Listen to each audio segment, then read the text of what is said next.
What's up, guys and girls? Today I'm going to be talking about Attack on Titan episodes 2 through 5. So, this is an anime slash manga series that's fairly new. And if you watch my first impressions video on it, I was, fairly surprised, but as always with most manga and anime, you can't really tell when you first start. Like sometimes it's just really bland. Sometimes it just pulls you in, it captures you from the beginning, but then it loses ground pretty quickly and it gets stagnant. This one was somewhat different. So I'm going to discuss this, make my predictions and so forth. And even for those of you who have already watched the series, I think you would enjoy just how I experienced it for the first time. So it's similar to what happened with Hunter x Hunter. Anyhow, Attack on Titan. First off, this is quite a unique sort of manga. Um, I've been just watching the episodes, and so far, I feel like the only big problem I have is sure, it gets pretty stagnant at times with them training. Still, it's not too bad for sure with all the characters and how well they're drawn and how they have different personalities, and I really like the unique weapons that they have to fight the Titans. I guess it's a sort of shooting, mechanized sort of, I guess, grappling hook system, bungee cord system. It's kind of like a mechanical Spider-Man. It's really cool. It looks really cool what they have on. I'm confused why they use swords rather than guns, I guess, because swords can cut further into these giants' necks. But why not use explosives?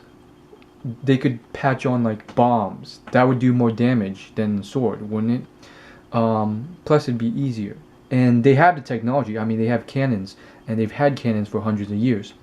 And then the only other big thing so far is that Eren, I feel like he's really outspoken as a character, very brash, and it just goes on, and I don't like his way of thinking, how he just screams at others. Maybe I have the volume turned up too loud, or they just happen to make Eren's outburst exceptionally loud.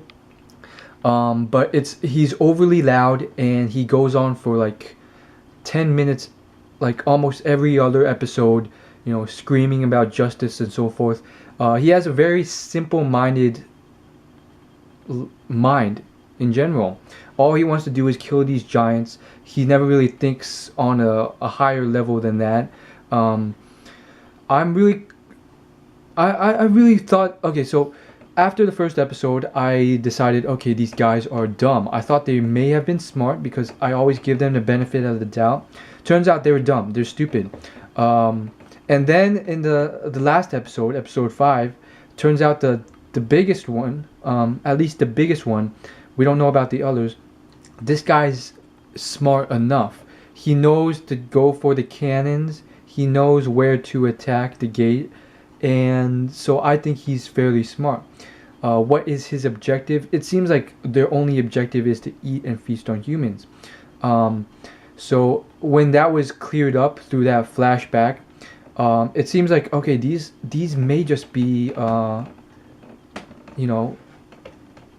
non-sentient animals that are really strong, and it's a very unique sort of thing because they're different. They're not just giants. They're stupid giants who have excessive body heat that just billows out steam, and there's some sort of mystery regarding them. They have some sort of teleportation activity, and it seems like the larger ones have special abilities, armor abilities maybe, and they're also somewhat they may be smarter. So it's very interesting, and I'm curious to see where it goes. I really have no idea right now, so I can't make any predictions. One of the commenters said there's something. He said, quote, what do you think is under the basement? At first I was very confused, and then it turns out there was this scene at the first episode where there was his father mention something about the basement. So my prediction is this father knows maybe more than the whole village. Maybe his father, it's an entire conspiracy, and his father is maybe part of the giants, or the giants aren't bad, or there's like a giant's head under the basement, or some sort of special techniques. And I I'm very I think I like the whole idea with Eren not being the strongest, and Mikasa, which seems to be her sister, being exceptionally talented, and so forth, and everything going on, and all these different characters. That's very hard to do as an author. Create all these distinct, unique characters. But more so than that, I felt like, that moment. I was when Eren was testing out the flight equipment for the first time, and he kept failing, but we didn't know it was because his belt was dysfunctional. I always thought, okay, maybe I really want to see him do something crazy, because I always want the protagonist to do something amazing to set him far apart from the average dude. Maybe a revelation that shows that he's a genius in some sort in fighting capabilities, a martial art genius, or some sort of genius in other ways. Turns out that's Mikasa, I think that's her name, but she's more of like a passive genius. She's not like she's the best in history so far, but she's not so incredibly talented, as we've seen in episode 5 when they all got rocked fairly hard by these titans. And so Mikasa, I thought maybe Eren would do something crazy, like develop a unique but better way of staying afloat on his sort of grappling hook system that would be unique to him, but would give him a unique advantage. But nope, he just kept falling. Then it turned out, okay, maybe he can do something that's genius that will set him far apart and let him stay in. Nope. Then finally, okay, his belt was fixed. Okay, so he was slightly better than normal. But then we get into a later scene when they sort of categorize each person. Turns out Eren's fairly average. He's above average in terms that he got into the top 10, but he's still not that great. I'm really curious to see where this goes. I have high expectations. I feel like this is very similar to Full Metal Alchemist. Maybe there's some sort of influence there. Just maybe in the drawing and how the plot goes, and how the whole premise. Full Metal Alchemist puts in a lot of, passion and work to create all these different characters and involve the entire town as well. So it's not just very like other manga don't really involve the town, like Fairy Tail.